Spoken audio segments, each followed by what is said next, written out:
E nesse mês o Senhor tem colocado tantas coisas diante da gente, né? A primeira semana nós falamos sobre comunicação transformadora. E aí, quantas ferramentas?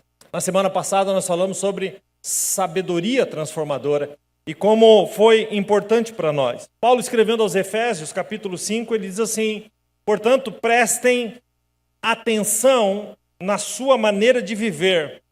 Não vivam como os ignorantes, mas como os sábios. E aí ele diz: os dias são maus. Escute agora. Por isso, diz Paulo, aproveitem bem todas as oportunidades que vocês têm.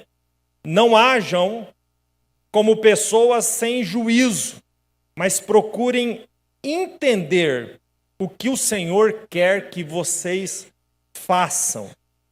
Paulo nos adverte aqui a viver de uma forma inteligente, aproveitando as oportunidades. E como eu disse aqui no começo, esse mês, essa série de ministrações é uma oportunidade para você mulher, para você homem que está aqui nessa manhã. E ele diz que a sabedoria está em conhecermos a vontade de Deus. E a vontade de Deus é conhecida através do conselho bíblico. E o conselho bíblico é dado através da ministração da palavra de Deus. Salomão, escrevendo Provérbios 13:10, ele diz que o orgulho só gera discussões, mas a sabedoria está com aqueles que aceitam. Tem uma tradução que diz, aqueles que tomam o conselho. Eu gosto dessa palavra, tomar o conselho. Sabe, eu estou ministrando aqui, já estamos na terceira semana, eu espero que você ouça e diga, isso é para mim, eu quero tomar esse conselho para mim, sabe, e guardar no seu coração. E hoje, queridos, eu quero tirar lições preciosas para as famílias a partir da oração que Jesus nos deixou como exemplo. A chamada oração modelo, que pode ser usada em qualquer contexto. Pode ser usada num contexto individual, pode ser usada num contexto profissional, num contexto emocional, mas também pode ser usada no contexto familiar. Vocês sabem de qual oração estou dizendo? Eu estou falando de Mateus capítulo 6, versículo 9 a 13, a oração do Pai Nosso. Jesus não deu esse nome para essa oração, esse nome foi colocado pela gente, mas é uma das orações mais conhecidas no mundo. Vocês sabem de cor, né, essa oração, mas eu quero ler com vocês. Jesus diz assim: portanto, vós orareis assim: Pai nosso que estais no céu, santificado seja o teu nome, venha o teu reino. Seja feita a tua vontade, assim na terra como no céu. O pão nosso de cada dia dá-nos hoje. Perdoa-nos as nossas ofensas, assim como nós temos perdoado aqueles que nos têm ofendido. E não nos deixe cair em tentação, mas livra-nos do mal. Pois teu é o reino, o poder e a glória para sempre. Amém. Na primeira semana eu falei sobre comunicação transformadora. Na segunda, sobre sabedoria transformadora. Hoje eu quero falar com você sobre oração transformadora. Bom, Jesus nos deu esse modelo de oração com princípios poderosos. Agora eu preciso que a partir desse momento você lembre-se, eu estou falando de família nessa manhã. Então tudo que eu vou dizer, eu quero que você pense no contexto familiar. A tradição religiosa pegou essa oração, esse texto, e transformou numa espécie de mantra, numa espécie de reza, onde muitas pessoas repetem e repetem sem pensar naquilo que estão dizendo. Jesus nunca disse que nós não deveríamos repetir essa oração. Muita gente fala que repetir essa oração é algo que Jesus não nos permitiu, porque a oração começa no versículo de número 9 do capítulo 6 de Mateus e no versículo 7, portanto 2 versículos antes, Jesus diz, quando vocês forem orar, não useis de vãs repetições, como costumam fazer os gentios. Jesus não diz, quando vocês forem orar, não repitam. Ele está dizendo, não usem de vãs repetições. Ele está falando de uma repetição sem sentido, sem pensar naquilo que você está dizendo. Fazer essa oração com o coração voltado para cada palavra pode ser feita, gente. Quantas vezes no momento de oração, eu abro a Bíblia no livro dos Salmos, que é um livro de cânticos e de orações, e eu começo a orar um salmo, lendo aquele salmo, repetindo aquele salmo, desde que você pense, reflita, para que aquilo não se torne vã, para que sem sentido algum. Jesus, na sequência disso, ele nos ensina esta oração. E eu quero, baseado nessa oração, ter um momento de reflexão com você. A oração, ela tem que ter esse coração, esse amor, o foco e a fé. São só 5 versículos essa oração e se tornou a mais conhecida no mundo. Qualquer pessoa, em qualquer lugar da terra, se você mencionar a oração do Pai Nosso, ela já pelo menos ouviu falar. E eu quero, como família, nessa manhã, dentro do mês da família, caminhar por essa oração, extraindo essas lições transformadoras. Então eu quero entrar nessa oração passo a passo e a gente construir aqui aquilo que eu chamo de uma oração transformadora. E a palavra transformadora é para transformar mesmo. Uma família que tem a capacidade de fazer uma oração transformadora, ela pode passar por qualquer tipo de transformação. Há um incentivo de Jesus para que a gente tome o modelo dessa oração e refletindo, entendendo isso, a gente faça de fato uma oração transformadora. E o texto começa, a oração começa dizendo Pai Nosso. É assim que a oração começa. Vamos repetir juntos? 1, 2, 3. Pai Nosso. Esse texto aponta para uma forma amorosa de chamar Deus de Pai. Eu não sei se você sabe, mas aqui, Jesus estava trazendo uma nova forma de chamar Deus. Chamando Deus de Pai. A palavra Pai aí, ela aponta para o diminutivo. Não de forma pejorativa, não diminuindo Deus. Mas ao invés de chamar de Pai, é como se estivesse chamando de papai ou paizinho. A forma diminutiva aqui aponta para uma intimidade e não para uma diminuição. Quem está comigo entendeu isso, amém? E chamar Deus de Pai, usando esta forma, é uma ofensa para a religião. Porque a religião vê Deus de forma impessoal, distante, longe, intocável. Jesus está apresentando Deus de uma forma inédita, mostrando um Deus como Pai.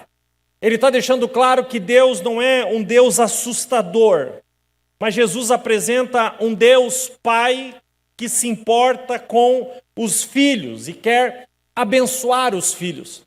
Uma das missões de Jesus na terra foi fazer com que as pessoas entendessem esse aspecto de Deus, da paternidade de Deus.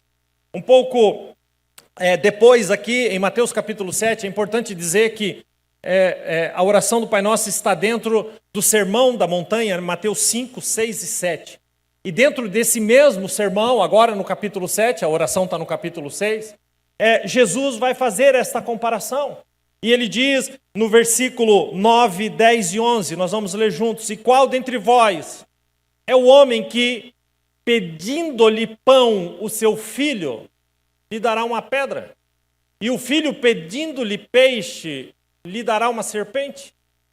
E ele continua: Se vós, pois, sendo maus, sabeis dar boas coisas aos vossos filhos. Então ele faz a comparação. Quanto mais o vosso Pai, a palavra é a mesma. Quanto mais vosso paizinho, seu papai está nos céus, que está nos céus, dará bens a todos os que lhe pedirem. Jesus veio trazer esse contraponto. Ele vem dizer: vocês sendo maus, cheios de pecados, sabem dar boas coisas aos filhos. Qual o filho que se pedir um pão, você vai dar uma pedra? Você não é assim. Se o filho pedir pão, você vai dar pão. Se pedir um peixe, você dará peixe, não uma serpente. E ele diz: vocês sendo tão ruins, maus, cheios de pecados, vocês sabem dar boas coisas aos filhos de vocês. Imaginem o Pai que está no céu. Não lhe dará todas as coisas àqueles que lhe pedirem. Sabe, Jesus veio mostrar aos homens esse Deus Pai. Ele nos ensina a falar com Deus como um pai. Eu lembro que, quando eu era novo, tinha muito essa história de, se você vai se apresentar diante de Deus, seja do jeito que for, ou num culto, numa igreja, ou até no momento de oração, você tem que se vestir adequadamente, você tem que estar com uma roupa, e aí se usava muito essa questão, né? Se falava, olha, porque se você for se apresentar num lugar público diante de um juiz, diante, sei lá, do presidente ou diante de uma autoridade, você não se porta, você não se veste bem vestido e se apresenta diante dessa autoridade. Imagine se apresentar diante de Deus. Uma vez eu disse para uma pessoa, olha, se eu fosse o filho do juiz, eu não me arrumaria todo para me apresentar, porque ele, antes de ser juiz, é o meu pai. É o meu pai. Eu não estou dizendo aqui que eu quero que você me entenda. Aponta para uma intimidade com esse Deus, com Deus Pai, o papai. Um pai que dá identidade para os seus filhos. Um pai que é seguro, e nele nós temos segurança. Um pai que é firme, nele nós estamos firmados. Um pai que é inabalável, e os filhos que estão nele são inabaláveis, como o pai é inabalável. Há um texto em Tiago 1,17 que diz assim, nós vamos ler juntos: toda dádiva e todo dom perfeito vem do alto, descendo do Pai das luzes, que não muda como sombras inconstantes. Está dizendo que ele é imutável. Por sua decisão, ele nos gerou pela palavra da verdade, para que sejamos como que os primeiros entre todas as suas criaturas. Gente, olha que texto cheio de identidade. Ele é o Pai que nos gerou, e Ele nos gerou para que sejamos. Ele é o Pai que nos gerou, e é um Pai que não muda. Sabe, você é filho de um Deus Pai. Pastor, você está falando de família. Ok, mas a gente tem que começar por aqui. Essa família, essas pessoas têm que entender que existe um pai, que é mais do que um pai, é um papai. E quando Paulo vai escrever, e Paulo tinha em Deus essa paternidade. Então, em 2 momentos, Paulo chama Deus de papai. O primeiro deles está em Romanos, capítulo 8, 14, ele diz, porque todos os que são guiados pelo Espírito são filhos de Deus. Quando Paulo escreve filhos de Deus, já vem automaticamente nele a paternidade de Deus. Ele diz, pois vocês não receberam um espírito que os escravize novamente para temer, mas receberam um espírito que os adota como filhos, pelo qual clamamos, Abba, Pai. A palavra Abba é uma palavra do aramaico, que significa pai. E a palavra pai, Abba vem do aramaico, e a palavra pai foi traduzida do grego. Ele está falando em aramaico e grego a mesma palavra. Pai, pai, papai. Ele está dizendo do qual nós clamamos, papai. Quem está entendendo isso, diga amém. Quando Paulo vai escrever em Gálatas, capítulo 4, ele diz, e porque vocês são filhos. Quando Paulo fala filhos, ele é inundado por essa paternidade. Ele diz, porque vocês são filhos, Deus enviou o Espírito do seu Filho aos seus corações, o qual clama, Abba, Pai. Assim você não é mais escravo, mas filho. E por ser filho de Deus, Deus também tornou você um herdeiro. Você tem um pai. Um pai que é nosso. Escute isso. Nós não podemos dizer que o pai é nosso no domingo e na segunda-feira a gente viver como órfãos, sem uma direção, sem a proximidade do pai. Escute o que eu vou dizer, o pai é nosso. E você não está por conta própria nesse mundo, você não está à deriva. Existe um pai assentado no trono do universo que te chama de filho e que você nessa manhã pode dizer, ele é o meu papai, ele é o meu paizinho, ele é o meu pai. Um pai que tem compaixão, que tem amor e que também tem disciplina. Qual o pai que não disciplina seu filho?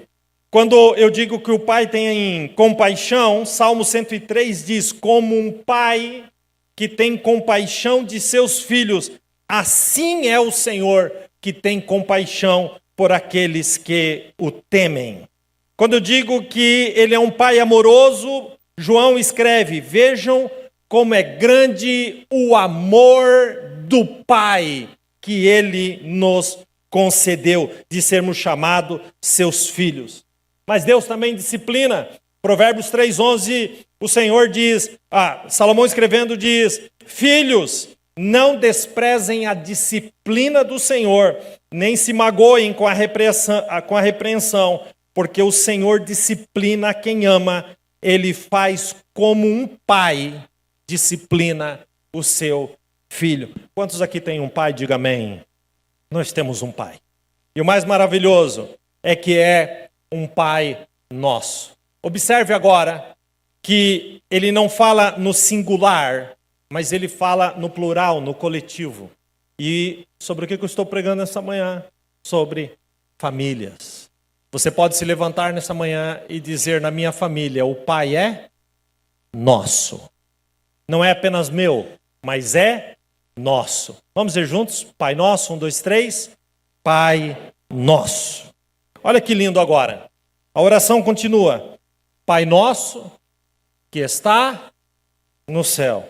Deus é onipresente e eu quero trazer essa pessoalidade de Deus aqui nessa manhã, como esse pai que é um pai próximo. O pai está no céu, mas o pai que está no céu faz do lugar que ele está um céu. Deu para entender isso ou não? Todo lugar que Deus está, ele faz daquele lugar um céu. O que eu quero dizer com isso? Deus está na sua casa, quem pode dizer amém? Então a sua casa é um pedacinho do céu. É verdade também o contrário. Se não é Deus que está na sua casa, então a sua casa não é um pedacinho do céu. Se é o inimigo que está na sua casa, então a sua casa é um pedacinho do inferno. Logo mais vocês vão concordar com isso que eu estou dizendo. A gente tem que ter esse choque de realidade para a gente entender que existem coisas e atitudes que a gente precisa tomar na nossa casa e diante da nossa família. Já eu volto nisso. Mas olha só, Pai nosso que está no céu. A oração vai continuar e diz: santificado seja o seu nome. Vamos dizer juntos, eu quero que você vá repetindo comigo. Santificado. Quando estamos conectados com Deus, quando uma família se conecta com Deus, essa família se alinha à vontade, à pureza e à justiça de Deus. Quando Paulo vai escrever a carta a Timóteo, na segunda carta, capítulo 2, 19, ele diz: o firme fundamento de Deus permanece inabalável e selado com esta inscrição, com esta placa. E ele vai dizer duas coisas. O Senhor conhece aqueles que lhe pertencem. Segunda frase, segunda inscrição. Afasta-se do mal todo aquele que confessa o nome do Senhor. Nós nos afastamos do mal quando o nome de Deus é santificado na nossa vida. Posso dizer uma coisa para você? Não misture Deus com os seus pecados. Tem uma porção de gente que está misturando Deus com os seus pecados. Tem uma porção de gente tentando justificar os seus pecados usando o nome de Deus. Mateus 5,48, dentro do Sermão da Montanha, Jesus diz assim: portanto, sejam perfeitos, como perfeito é o Pai Celestial de vocês. Perfeito, queridos, não é a ausência de defeito, mas aquele que está numa caminhada de amadurecimento para se parecer com Cristo. Eu vou dizer uma coisa, agora dentro de um contexto familiar, que é o que eu estou falando. Deus não aparece onde Ele é necessário. Deus aparece onde Ele é desejado. Você quer a presença de Deus na sua casa? Você quer que o nome dele seja santificado no seu lar? Você deseja isso? Sabe, nós devemos arrumar a casa para recebê-lo, porque o nome dele precisa ser santificado na nossa família. Nós precisamos alinhar o ambiente. Esse ambiente deve ser um ambiente de santidade. Lembram uma ministração que eu ministrei há uns dias atrás, falando do caminho da conquista? Quando Josué, entendendo que para o milagre acontecer precisaria santificação, e então em Josué capítulo 3, 5, ele diz: santifiquem-se, porque amanhã o Senhor fará maravilha no meio de vós. Nós precisamos nos santificar, desejar a presença de Deus, rejeitando os nossos pecados, vencendo os nossos pecados. Vou dar um conselho, e como eu disse, você pode tomar esse conselho ou ignorar esse conselho. A decisão será sua. Mas eu vou lhe dar um conselho: não misture o profano com aquilo que é santo. Não misture o precioso com aquilo que é vil, que não presta. Santificado seja o seu nome. Deus não vai misturar a santidade dele com a sua bagunça. Deus não vai misturar a santidade dele com os seus pecados. Deus é santo. E o texto bíblico diz: sede santos, porque eu, o Senhor, vosso Deus, sou santo.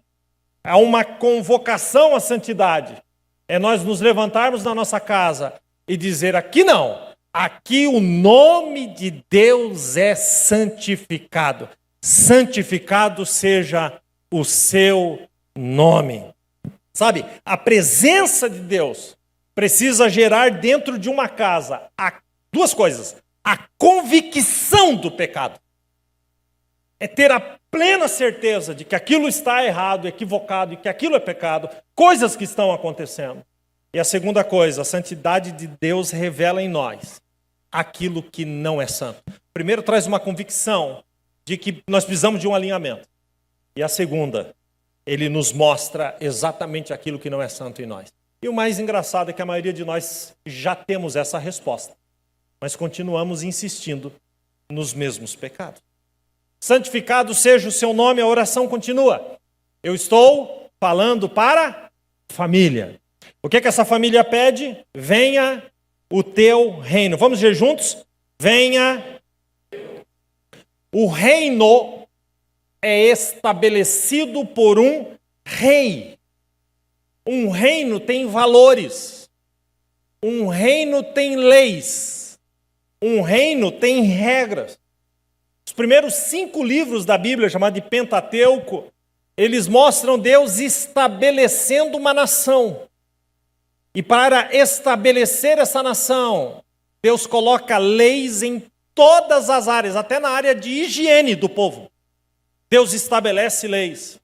E ele repassa todas essas leis em Deuteronômio, o último livro do Pentateuco, o 5º livro da Bíblia. Deus fala sobre tudo ali. Até porque, queridos, a Bíblia não é um livro sobre religião, mas a Bíblia é um livro sobre todos os aspectos da vida.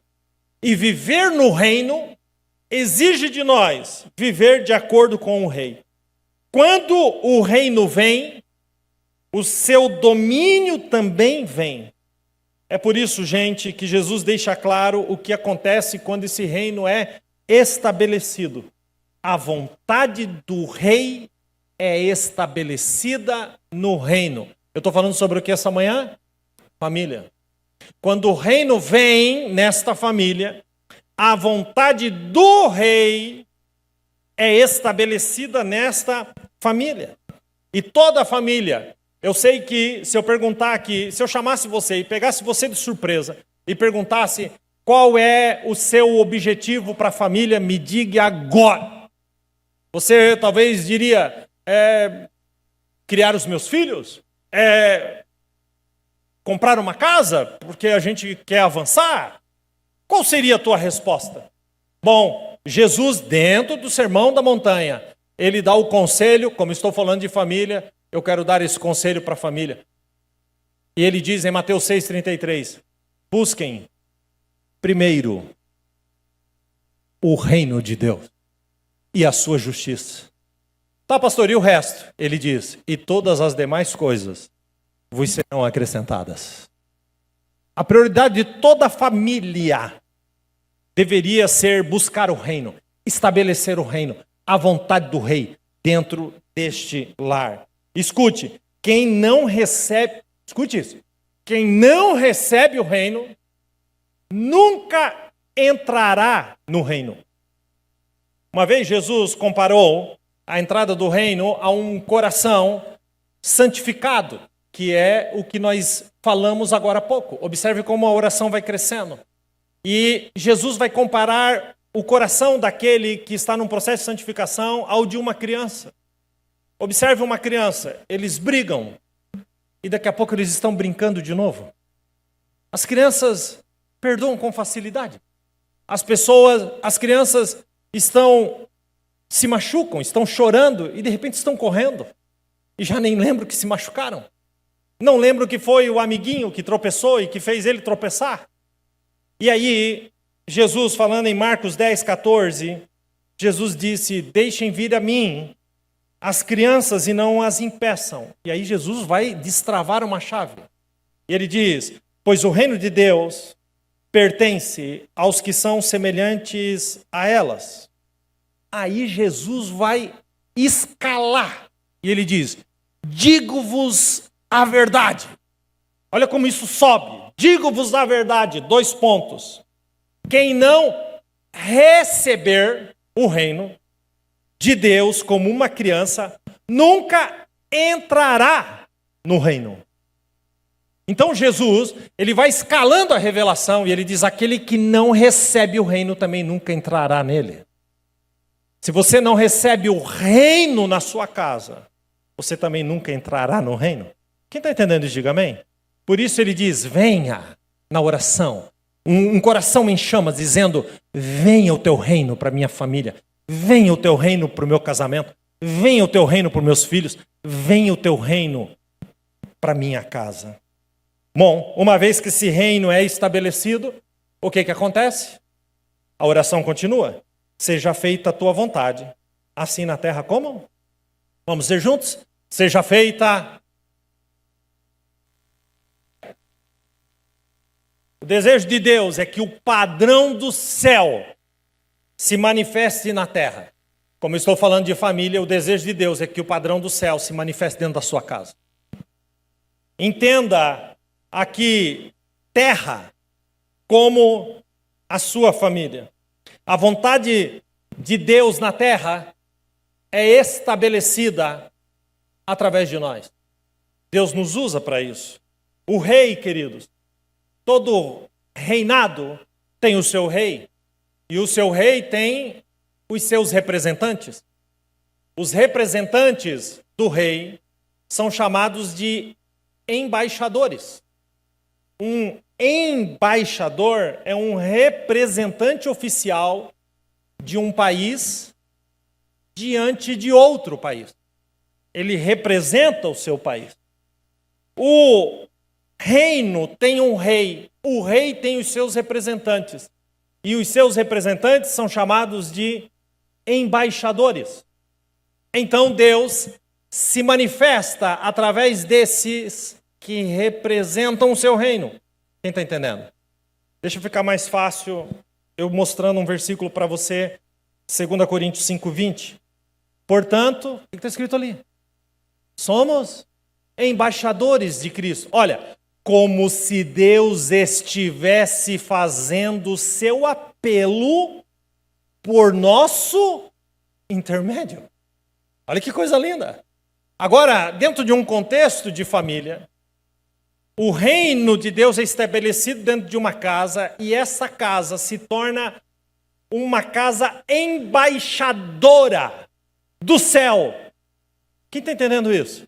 As pessoas olham para esta casa e para esta família e esta família comunica. É Deus comunicando a sua vontade, o seu reino, através de uma família. Mas você precisa entender que o embaixador não representa a sua própria vontade. Por isso o texto diz, seja feita a tua vontade. Ele não representa a própria vontade. O embaixador representa uma vontade maior. O embaixador deste país, ele não representa a sua vontade própria, mas a vontade do país que ele, enfim, está ali representando. Bom, se somos chamados a representar a vontade de Deus na terra, eu preciso lhe dar uma boa notícia. Bom, espero que seja boa para você. A primeira embaixada deve ser a sua casa. Porque me respondam, onde vive o embaixador? Numa embaixada. Agora, olha que interessante. Se a embaixada de um país viesse aqui e alugasse esse prédio, eu não sei se você sabe disso, mas a partir do momento que esse prédio se torna uma embaixada de um país, a autoridade brasileira não tem autoridade dentro desse prédio. Porque esse pedacinho aqui, ele é um pedacinho daquele país. Por isso chama de embaixada. O Brasil não pode pegar a polícia e entrar lá na embaixada dos Estados Unidos, em São Paulo. Se fizer isso, não representa apenas a invasão de um prédio, representa a invasão de um país. Porque aquele pedacinho torna-se um pedaço do país que está sendo representado. Quem está entendendo isso? Quando eu digo que a sua casa é a embaixada do reino, e que nós somos os embaixadores do reino, ali dentro é estabelecida a vontade do reino. Então o mundo jaz no maligno, mas a minha casa é um pedaço do reino que eu represento. É um pedaço do céu neste mundo. Quem está entendendo isso, diga amém. Quantos tem uma embaixada aí? Então mora na embaixada os embaixadores. Eu espero que você esteja entendendo. Escute só o que Paulo vai trazer como a vontade de Deus dentro desse lugar. Colossenses 3, 1 e 2 diz assim: vocês foram ressuscitados em Cristo, portanto ponham seus interesses nas coisas que são do céu. Ele está falando, pense no lugar que você representa, onde Cristo está sentado ao lado direito de Deus. O que ele diz? Na minha casa eu penso nas coisas que são do alto e não nas que são da terra. Bom, se o pensamento dentro da minha casa é o pensamento do céu, então ainda que eu esteja na terra, a minha casa será governada pela mentalidade do céu. A vontade de Deus é estabelecida dentro dessa casa. Qual que é a vontade dentro da sua casa que é estabelecida? É a sua? É a da sua esposa, do seu esposo? É no desacordo? Ou é a vontade de Deus? 1 João 2,17, João escreve assim: o mundo e a sua cobiça passam, mas aquele que faz a vontade de Deus permanece para sempre. Queridos, nós temos que nos levantar como família e dizer: a minha família vai permanecer. O mundo passa, a cobiça passa, os prazeres passam, a imoralidade passa, mas aquele que faz a vontade de Deus permanece para sempre. Quem entendeu isso? A sua oração é ouvida? Bom, João 9,31, Jesus diz: sabemos que Deus não ouve pecadores, mas Deus ouve quem teme e pratica a sua vontade. A oração é ouvida na sua casa? Bom, que seja feita a vontade de Deus, assim na terra como no céu. E ele continua a oração. E a oração continua dizendo: o pão nosso de cada dia dá-nos hoje. Vamos juntos? O pão nosso. Eu estou falando sobre... Então agora nós vamos sentar à mesa com a família. Porque agora vai ter o pão na mesa. Ok? Vocês estão com isso na mente? Agora essa família que faz essa oração está se assentando à mesa. Ninguém consegue ser cristão sozinho. E ninguém consegue ser família sozinho. Nós não fomos chamados apenas para um relacionamento vertical com Deus, mas horizontal. E o primeiro relacionamento, queridos, não adianta você ter relacionamento com uma porção de gente aqui na igreja e todo mundo amar você e achar você um queridão aqui. O mais importante é o que a sua família pensa de você. É quem você é dentro de casa. João 13:34, o texto diz assim: um novo mandamento lhes dou. Amem-se uns aos outros como eu os amei. Vocês devem amar uns aos outros. Com isso, todos saberão que vocês são meus discípulos, se vos amarem uns aos outros. Uns aos outros aparece o tempo todo. Se vos amarem uns aos outros. Perdoai uns aos outros. Suportai uns aos outros. É na família o lugar que a gente aprende o verdadeiro sentido de suportar, de amar e de perdoar, porque é na família que nós somos levados ao limite da convivência. Sim ou não? Gente imperfeita, vivendo debaixo do mesmo teto. Mas essa família está sentada na mesa. O pão nosso de cada dia nos dá? Hoje. Eles estão sentados na mesa. Jesus ama a mesa. A mesa para Jesus, é o lugar onde ele coloca o pão e o cálice. A mesa é o lugar do sacrifício, do perdão, da compaixão. E agora a oração do Pai Nosso nos chama a sentar na mesa, em família. Sabe, Jesus poderia usar qualquer figura para representar aquilo que ele fez na cruz. Mas ele escolhe uma mesa, o pão e o cálice, para que a gente se lembre. Assentados à mesa, que Jesus chama de mesa de comunhão. Queridos, ali a família não aponta para o pão meu, mas para o pão nosso. A família não aponta para o eu, mas aponta para o nós. Os pedidos são apresentados de forma coletiva e não individual, porque uma família, ela não é egoísta. Aquilo que eu quero para mim, eu quero para minha esposa, eu quero para meus filhos. Isso deve ser natural dentro de uma casa. Sabe, o pão não é meu, o pão é nosso. É nossa casa, nossa mesa, nosso casamento, nossa família, nossos filhos, nossas necessidades, nosso pão. Quem está entendendo isso? Famílias precisam passar pela restauração do nosso. Porque agora é assim, o que é teu, o que é meu. Agora não existe mais o nosso. Ainda que, dentro de um contexto familiar, as responsabilidades são divididas. Mas eu estou falando de uma vida com Deus, de estar juntos. Sabe, quando alguém é ferido, todos são. Então todos devem buscar a cura.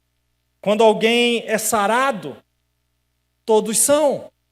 Porque é nosso, o pão é nosso. Sabe, nós estamos assentados na mesa. O pão em família, o pão nosso de cada dia nos dá hoje.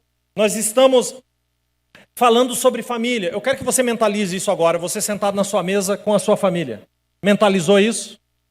Então qual que é a primeira coisa? É entender que as diferenças têm que cair, porque o pão é nosso. E que isso, o nosso é diário, o pão nosso de cada dia. Fala de renovo, da unidade e da comunhão. O pão é nosso. Você entendeu isso? Quem entendeu isso, diga amém. Então você está pronto para o próximo passo. Então a oração continua. Perdoa-nos as nossas ofensas, assim como nós temos perdoado quem nos tem ofendido. Você está sentado aonde mesmo? Na mesa da família. Quem que são as primeiras pessoas que você tem que perdoar? Perdoar. Sabe, o pecado do outro, estou falando do que, gente? De família. O pecado do outro atrapalha você. O pecado do outro afeta você, te alcança. Sabe, o pecado do marido atinge a esposa e os filhos, o pecado dos filhos atinge os pais, o pecado da esposa atinge marido e filhos. Uma família só consegue se manter de pé com perdão. E é interessante porque eu fui falar de comunicação restauradora, eu tenho que falar de perdão. Aí eu fui falar de sabedoria restauradora, eu tive que falar de perdão. Hoje eu estou aqui falando de oração restauradora e eu sou obrigado a falar de perdão. Por que será? Porque a Bíblia transborda isso o tempo todo. E logo você vai entender por que eu tenho que falar de perdão toda semana se o assunto é família. Sabe, é impossível viver em uma família se você sente amargura e ódio. Até porque a família é o primeiro lugar onde nós somos feridos. Mas também deve ser o primeiro lugar onde nós somos sarados. Por que, pastor, nós somos feridos? Porque realmente o que importa é o que a sua família fala para você. Se entrar um cara doido aqui naquela porta ali e começar a xingar você de tudo quanto é nome, você vai olhar para ele e você vai dizer, você está doido? Ok, o irmão Renildo já vai acalmar ele por ali e tal. E depois você não vai sair daqui dizendo, nossa, esse cara me chamou disso. Nossa, como isso me magoou. Como isso me ofendeu. Sabe por quê? Porque você vai dizer, o cara nem sabe quem eu sou. Ou seja, aquilo que ele disse não entrou na sua alma. Pode ter, de alguma forma, deixado você nervoso. Mas aquilo não entrou na sua alma. Agora experimenta alguém da sua família falar as mesmas palavras. Entra na alma. Porque daí é a família que está falando. Por isso que eu digo que a família é um lugar onde as feridas são facilmente abertas. Mas o Senhor nos apresenta um caminho onde essas feridas são facilmente saradas. E nós devemos usar essa arma. Sabe, famílias devem resolver as coisas na mesa, no diálogo, no partir do pão, na comunhão. A tendência dos relacionamentos familiares é a ruptura, quando deveria ser a reconciliação, sabe? Famílias disfuncionais, elas rompem facilmente com a comunhão na alma. E é interessante que quem tem essa facilidade de romper dentro de casa, tem facilidade de romper facilmente fora de casa. Não tem amizades verdadeiras, não tem nada que é muito longo. E Paulo nos ensina como fazer. Romanos 12, 17, ele diz, não paguem o bem com o mal. E procurem agir de tal maneira que vocês recebam a aprovação dos outros. E no que depender de você, tenha paz com todos. Aprender a lidar com os conflitos. E se não resolver na mesa, vai virar um inferno. Eu estava falando de reino. O DNA do reino é o perdão. DNA do reino. Quem recebeu o perdão de Deus tem que oferecer o perdão ao próximo. Paulo, escrevendo uma carta aos Coríntios, ele vai falar sobre um processo de perdão a um dos irmãos. Mas eu quero usar esse processo, destacar alguns versículos para você perceber o processo de perdão dentro de uma família. Eu quero que você leia junto comigo. Olha lá o processo. Está tudo em 2 Coríntios 2, eu pulei alguns versículos para ficar mais fácil. Mas se alguém fez com que alguma pessoa ficasse triste, não fez isso a mim, mas sim a vocês, ou pelo menos a alguns de vocês. Aí Paulo vai continuar. Agora vocês devem perdoá-lo e animá-lo, para que ele não fique tão triste que acabe caindo em desespero. Por isso peço que façam com que ele tenha a certeza de que vocês o amam, a fim de que Satanás não se aproveite de nós, pois conhecemos bem os planos dele, do diabo. Qual é o plano que Paulo está dizendo? A gente conhece muito bem o plano do diabo. Qual é o plano? Fazer com que você não perdoe. Não perdoe. O contexto é de perdão. O plano do diabo, principal dentro de uma casa é fazer com que um não perdoe o outro. E então, observe como vai desmanchando o negócio. Primeiro vem a tristeza, depois vem o desespero. E como isso vai sendo destruidor. Por isso Paulo fala, se você ler todo o texto, Paulo fala do confronto necessário, fala do arrependimento necessário, mas fala para liberar o perdão. E não apenas liberar o perdão, mas animá-lo e fazer com que ele ou ela tenha certeza de que é amado, amada. Aí está curado, está sarado. E o plano do diabo foi frustrado. Quem está entendendo isso? A régua do perdão não é o perdão do outro. Eu não vou perdoar ele porque ele não me perdoou. A régua do perdão é o perdão de Deus. Perdoai as nossas ofensas, assim como nós. Senhor, perdoa de acordo com aquilo que eu perdoo. É uma régua tão alta, porque ele está dizendo, eu fui perdoado por ti, e que eu possa exercer o mesmo nível de perdão dentro da minha casa. Mateus 6, ainda dentro do Sermão da Montanha. Jesus diz assim no versículo 14, pois se perdoarem as ofensas uns dos outros, o Pai Celestial também perdoará vocês. Escute agora. Saia daqui consciente disso. Mas, se vocês não perdoarem uns aos outros, o Pai Celestial não perdoará as ofensas de vocês. Diga amém.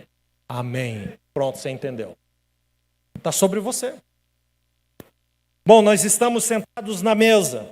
E agora que falou de perdão, nós estamos juntos, porque o pão é nosso, nós nos perdoamos. E aí a oração continua. Não nos deixe cair em tentação, mas livra-nos do mal. Vamos dizer juntos? E não nos deixe. Ele nos ajuda na tentação. O salmista diz no Salmo 91, 3, porque ele te livrará do laço do passarinheiro e da peste perniciosa. O mesmo versículo, na linguagem de hoje, fica assim, Deus livrará você de perigos escondidos e de doenças mortais. Sabe, Deus nos ajuda a resistir à tentação. E Deus nos dá uma garantia de que a tentação nunca será maior do que a nossa capacidade de resisti-la. Olha o que aqui diz 1 Coríntios 10, 13, você vai ler comigo. Não sobreveio a vocês tentação que não fosse comum aos homens, e Deus é fiel, Ele não permitirá que vocês sejam tentados além do que podem suportar. Mas quando forem tentados, Ele, Deus, lhes providenciará um escape para que vocês o possam suportar. O maligno não vence quem confia em Deus. A dependência de Deus é o caminho da vitória. E no ambiente familiar, é o ambiente onde as pessoas estão mais propensas a cair em tentação.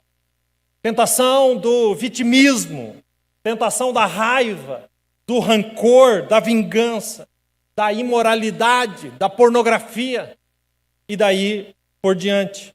É interessante porque hoje famílias inteiras, em diferentes cômodos da casa, com o celular na mão, estão sendo tentadas em áreas diferentes. O diabo tem feito dos lares um terreno para produzir tentação. Tem usado a internet como principal ferramenta. E então, cada um no seu cômodo, cada um no seu mundo, com os olhos sendo tentado. E o próprio Jesus disse, no Sermão da Montanha, em Mateus 6, 22, ele diz, você vai ler comigo, são os olhos a lâmpada do corpo. Se os teus olhos forem bons, todo o teu corpo será luminoso. Está falando da alma. Se, porém, os teus olhos forem maus, todo o teu corpo estará em trevas. Portanto, caso a luz que em ti há sejam trevas, que grandes trevas serão. Há uma tradução que diz, se a luz que estava em você, você transformou em trevas, quão grandes trevas serão. Maridos, esposas e filhos, hipnotizados pelo pecado. O texto sagrado de Salmo 119 diz, o salmista diz, desvia os meus olhos das coisas inúteis e faça-me viver no caminho que tu escreveu para mim. O texto de João escrevendo 1 João 2,16 diz, nada que é deste mundo vem de quem? Vem do Pai.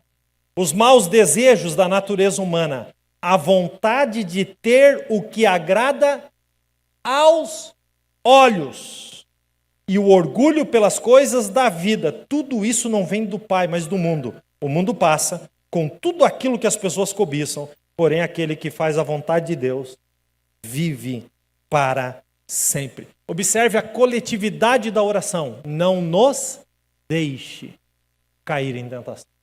Um ora pelo outro. Quando reconhecemos Deus no caminho, nós vamos percebendo como Deus vai nos livrando. Agora, existem famílias onde as pessoas vivem caindo e de tanto cair, já não levantam mais. O pecado casual vira uma regra. E aquele que foi feito para voar só rasteja. Escute, por você e por sua família, levante-se e Cristo te resplandecerá. Estamos sentados à mesa e agora nós vamos terminar a oração. E quando eu olho para essa figura da mesa, eu penso que agora a família, que já viveu os passos da oração, dá a mão um para o outro. E agora eles olham para os céus e eles dizem, pois teu é o reino, o poder e a glória para sempre. Amém. Quem pode dar glória a Deus por isso? Essa oração vai deixar bem claro aquilo que é nosso e aquilo que é de Deus, e eu vou terminar com isso. Nosso é o Pai, é o pão, é o perdão, é as dívidas, são os devedores. De Deus é o céu, o nome, a vontade, o reino, o poder e a glória. Eu sei quem eu sou como filho. Eu sei quem Deus é como pai. Quem está entendendo isso? Sabe, que a minha família seja grandemente abençoada, altamente favorecida, profundamente amada. Você pode repetir isso comigo, depois de mim? Minha família é grandemente abençoada, altamente favorecida, profundamente amada. Vamos aplaudir ao nosso Pai nessa manhã. Vou terminar. Quando Paulo vai escrever sobre a mesa da comunhão, redobre a sua atenção agora. É nisso que eu vou orar. Quando Paulo vai falar da mesa da comunhão, que a gente cita todo culto de ceia, citamos aqui no domingo passado, que a gente fala da mesa da comunhão. Jesus estava sentado, Jesus toma o pão, ele parte o pão, ele diz, tomai e comer, esse é meu corpo que é partido por vós. Ele pega o cálice, ele diz, esse cálice é o cálice da nova aliança, fazer isso todas as vezes que beberdes em memória de mim. É a mesa da comunhão. 1 Coríntios capítulo 11. Se você ler Coríntios e 1 Coríntios no capítulo 10, um capítulo antes, Paulo escreve assim no 21. Vocês não podem, redobre sua atenção, Paulo escreve assim, vocês não podem beber do cálice do Senhor e do cálice dos demônios.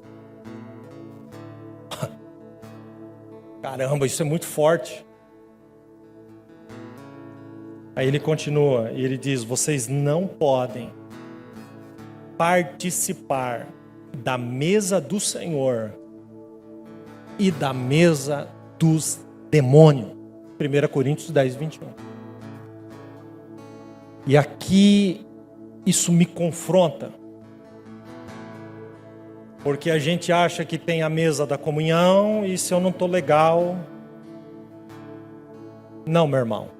Ou você está na mesa da comunhão, ou você está, segura essa, na mesa dos demônios. Ou a sua família está na mesa da comunhão, ou ela está na mesa dos demônios.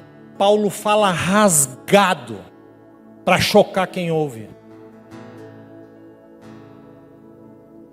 Na mesa dos demônios, imagina o que é: ódio, ressentimento, grito, medo, ciúmes doentio, possessão, trevas, desrespeito, desespero, demônios. Na mesa da comunhão, adoração, paz, amor, respeito, luz, presença de Jesus. Seja sincero, seja sincera. Qual é a mesa dentro da tua casa? Dentro do teu lar? Qual é a mesa? Com o que se assemelha? O que é que tem lá dentro? Então, antes de Paulo falar sobre o cálice do Senhor, ele deixa bem claro: não se engane. Não pense você que dá para misturar paz, comunhão com ressentimento e grito. Paulo está dizendo não. Não vos enganeis. Ele está dizendo, não dá para beber o cálice do Senhor e o cálice dos demônios. Não dá para você pegar respeito, amor, perdão e misturar com desespero, com grito, com ressentimento. Não. Ele diz, não dá para compartilhar a mesa dos demônios com a mesa do Senhor. Não dá. Ou é uma coisa ou é outra. E aí eu percebo uma porção de gente vivendo na ilusão de que pode misturar as mesas. Não pode. Jesus não se mistura. Deus disse, minha é a honra e eu não a divido com ninguém. A honra é dele. Por isso nessa manhã, queridos, Cristo é o nosso fundamento. Cristo é a nossa rocha. E que você possa nessa manhã não fazer desse culto só mais um culto. Porque se você veio aqui só para isso, você podia ter ficado dormindo e olha que estava bom, hein? Chovendo, frio. O que você veio fazer aqui? Se você veio aqui para ouvir uma palavra que vai entrar por aqui, sair por aqui, não perde seu tempo não. Mas se você veio aqui para tomar o conselho e dizer isso é para mim, eu me levanto desta mesa e eu venho para a mesa da comunhão e a minha família vem comigo, porque eu e a minha casa serviremos ao Senhor na mesa da comunhão. Eu quero que você fique de pé, por favor. Nessa manhã, essa igreja é uma enfermaria de Jesus, onde as feridas são lavadas e curadas. Portanto, vós orareis assim: Pai nosso que estás nos céus, vamos juntos? Santificado seja o teu nome, venha o teu reino, seja feita a tua vontade, assim na terra como no céu. O pão nosso de cada dia dá-nos hoje. Perdoa-nos as nossas ofensas, assim como nós temos perdoado aquele que nos tem ofendido. Não nos deixe cair em tentação, mas livra-nos do mal, pois teu é o reino, o poder e a glória para sempre. Amém. Amém.